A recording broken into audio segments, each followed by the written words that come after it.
Hi, this is Professor Kishbaugh. I've put together a little PowerPoint presentation to walk you through the leader interview assignment. I apologize for not having more instructions. Basically, I'd like to give you as much freedom and flexibility for creativity as you want, but for those of you who are on a time crunch and need to get this done and would like a little more guidance, this is for you. So here we have a couple of famous leaders in history, Margaret Thatcher and of course Dr. Martin Luther King, and I want you to interview somebody in your community that you think is a leader. It could be your mom and dad, it could be someone in your family, it could be the boss that you work for, it could be someone that you're very fond of, a coach, a friend, a pastor, your pastor in the community, any community leader that you're familiar with. Basically, it's someone that you can have access to, because I'd like you to do this by the end of week 2, have everything posted. So someone you have access to, preferably face-to-face if you can. If not, you can definitely send them an email or even do it over the telephone and have your questions prepared. So the first step is to choose your leader. Find someone again that you have access to. It's not going to be too difficult to schedule an interview with them. And then create your questions. I do have a Dropbox in my courses for you to put in your questions. So as soon as you know those, go ahead and load them. And basically, I'm looking for a few different things, and I'll go into that in just a minute. Step 3 is to conduct the interview.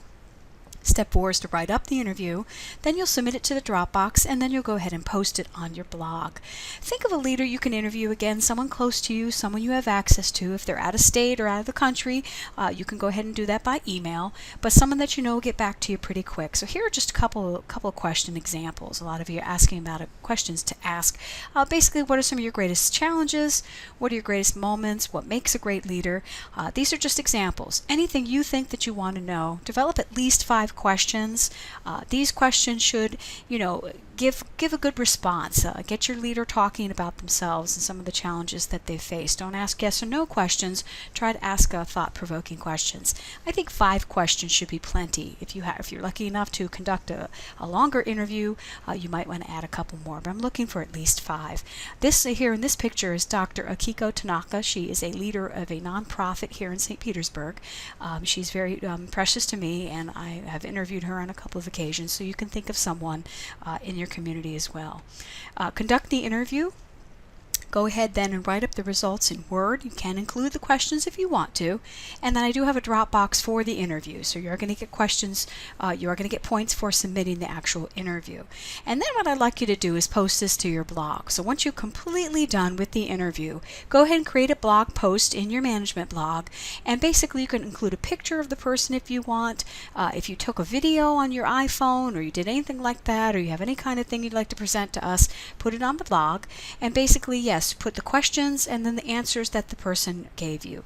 And basically it's an opportunity to showcase your interview, and I want you to, good writing skills, good punctuation, give me any information, any extra information on the person that you want to. You can start the interview, post off with a little information about the person, and like I said, a picture if the person is okay with you putting up their picture, and any additional information.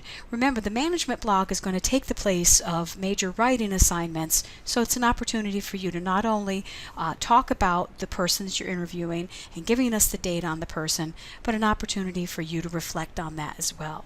So again, we'll go into the logs a little bit more, but at this point, go ahead and conduct your interview. If you have any questions, let me know. Thank you.